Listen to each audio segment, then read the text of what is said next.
In all honesty, this has been a weird year of Star Wars collecting for me. It was really a lot of downsizing this year, whereas I've been going pretty hard the past few years. That said, there were still a lot of great Star Wars figures I picked up this year, so it kind of feels like I still have to do a top 10, even though I'm kind of moving away from this collection at the moment.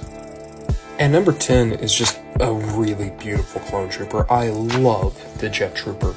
It's possibly my favorite 501st design, and it works so well for me. It helps that it went on like really good sell at the GameStops near me, so I now have a squadron of these guys. Next up is Echo. I just really like the design on him, and it helps that he was like my favorite character in the Bad Batch cartoon, so I'm pretty excited to see what he gets up to in Season 2. There's also the great Target exclusive Kenobi Obi-Wan. The Wandering Jedi looks fine to me, but there's something about the blue tunic that really makes this figure pop, and I love the cloth cape as well. In all honesty, if it wasn't for a specific other Obi-Wan, this probably would have been my favorite Jedi figure of the year. Wrecker is basically like a big child. I still love that interview that dude Bradley Baker did. But yeah, the Wrecker figure is honestly the best of the Bad Batch figures, and it does officially mean that out of the 5, Tech is the only one to not show up on a top 10 list in some way, because Tech was a bad figure.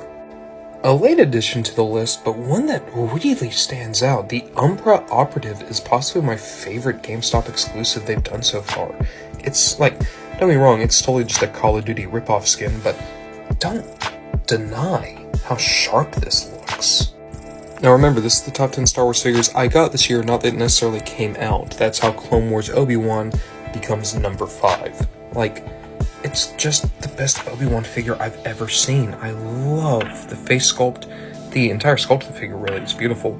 And it's my favorite design for Obi-Wan because it's the one I grew up with. When I reviewed The Mandalorian Loyalist, I just gushed because this figure took me by such surprise. But now that I've had more time to sit on it, I still love it. I think it's the best Mandalorian trooper you can get. It's the best Mandalorian figure you can get.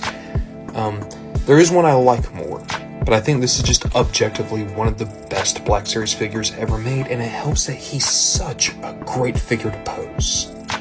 Number 3 has to go to a childhood favorite. The Black Series boss is just spectacular. I love everything about this figure. The Sev really kind of let me down. I'm hoping the Fixer, and the Scorch especially, end up more like this guy, because if they do, I think it's going to be the best sub-collection in the Black Series. Tiny Vader at number 2. And finally, yeah, it just had to be this guy. The Black Series Throne Room Book of Boba Fett is spectacular.